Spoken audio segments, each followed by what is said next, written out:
so many other reminders. Okay, so the one thing we're gonna introduce into this format, I asked for that, for permission, is some kind of like amount of drinking. I hope none of you is a recovering alcoholic.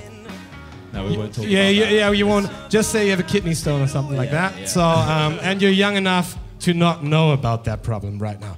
So, the thing is, we're gonna introduce a drink of this table. Like we have a little table here, and every time we're gonna do the KELLERHERTZ thing, there's gonna be a different drink, which you guys can also buy at the bar.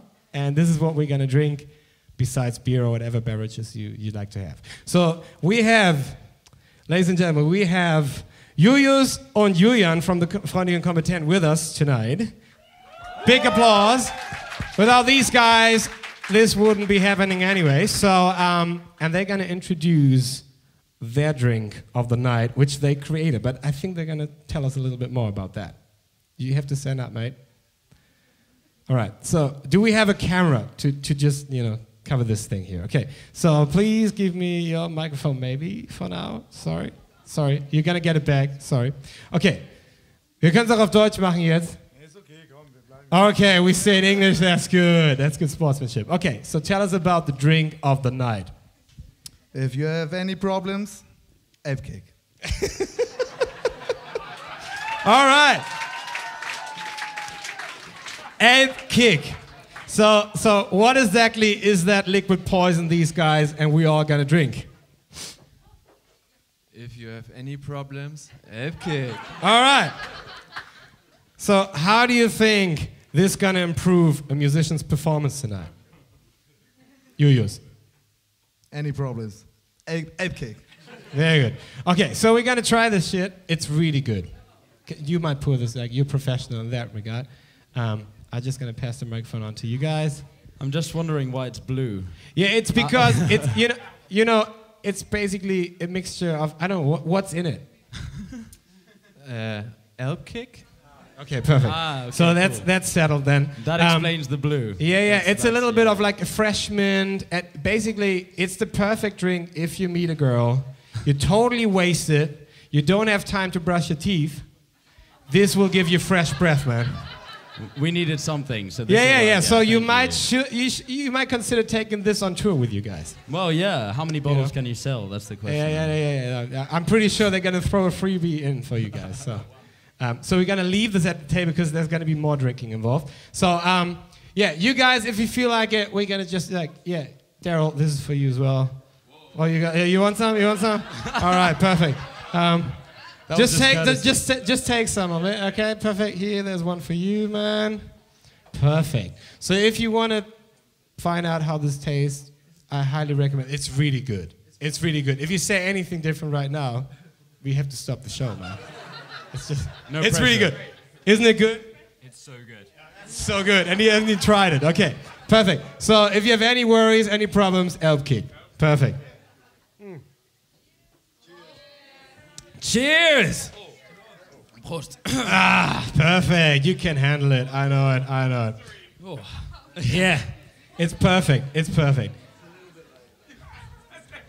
Okay, Darren, what's your opinion on it, man? You definitely get a fresh breath after. Yeah. Yeah, exactly. Okay. This is gonna be interesting. We're gonna be fucking wasted at the end of this interview. Okay, so first question. To be a critical music journalist right now. More and more soul artists are mixing indie music into their sound. What's the fascination of nowadays soul music? Wow. It's deep, I know. That's a deep question. Yeah, I thought about that one a lot. I feel like I need a minute to think about it. Thank you very much. You get a free. Wait, can you get her a free Elbcake as well, please? I like you. Okay, what do you think is the fascination about nowadays soul music? What's there not to be fascinated about? No, I mean like artists like Curtis Harding. I think he calls it slop and soul or something. Like he mixes more and more indie elements in it. And is that something that you plan as well, like to just integrate it, or is it just happening like that? I think it's happening like that because of the influences that we have. I think we listen to people like Marvin Gaye and Aretha Franklin, and it's a bit hard to not put that in your music when you're feeling it. So I think that's what we're doing. We grew up with all kinds of music. So music from the 90s, because we're born in the 90s, and then music that our parents used to listen to when we were kids. So Of course. That's a socialization you have. yeah, we're 20-something. Yeah. It's legal for them to drink. Don't worry. Okay, so I hope. Otherwise, I'm in big trouble. Anyway, so you said 90s music. Is there any Eurodance in that as well? Eurodance? Yeah. Oh yeah. No, Okay, of course, perfect. yeah. That's good. That's good. That's a big relief. Okay, so you guys come from smallerish town in the UK, and how did moving to a massive city like London affect your music? It became angrier. It's more frustrated. When we were back in the small towns, it was happy music, Jason Mraz and that stuff. All right, perfect. Yeah. So are you planning on going back to record a happy music album then? Oh, no. Okay, so you're angry. Okay, so what lessons did playing on the streets teach you? Because I mean, this is just whatever, like your management sends this out, right? So I read it, and I was really interested in it. And it said you've been playing on the streets a lot before you made the move to the clubs as well. So I thought about other well-known artists which come from the culture of street music. I mean, not to compare you guys to it, but like Passenger, Ed Sheeran, they're massive, and they all had like start on playing the streets. Yeah, I mean, it's funny. We still do it now, to be honest, and we did it last week. So, That's good. I mean, even though we're still getting clubs, big clubs. Where was that? Where was that last week? We were in Camden. Camden High Street, where some of you may have seen us. In fact, yeah. That's pretty. Look where we are now. Yeah. Look at that. Yeah. Drinking Getting shots wasted in the club on again. Method. Yeah, exactly. Feels like the streets.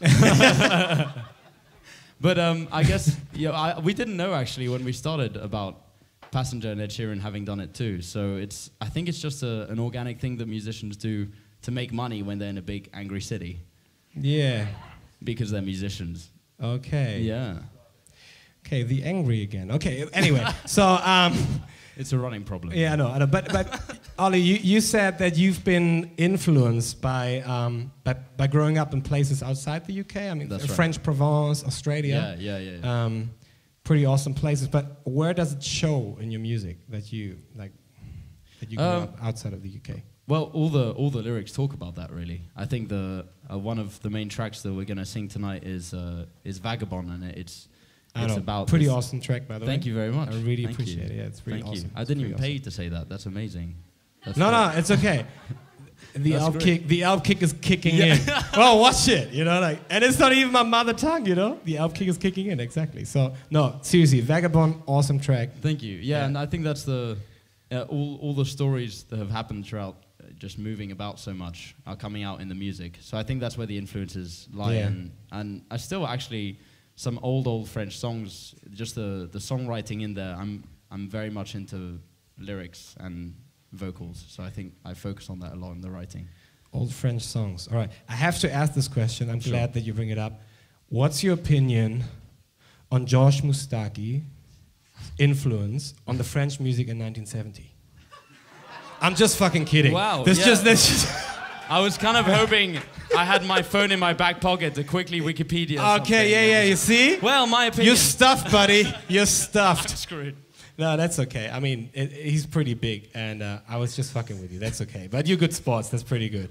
I need another That's one of my these. influence from Australia. My wife is Australian, and they have like the most fucked up humor there, so it's really good. Sorry, baby. We talked about that at the office at 917 XFM.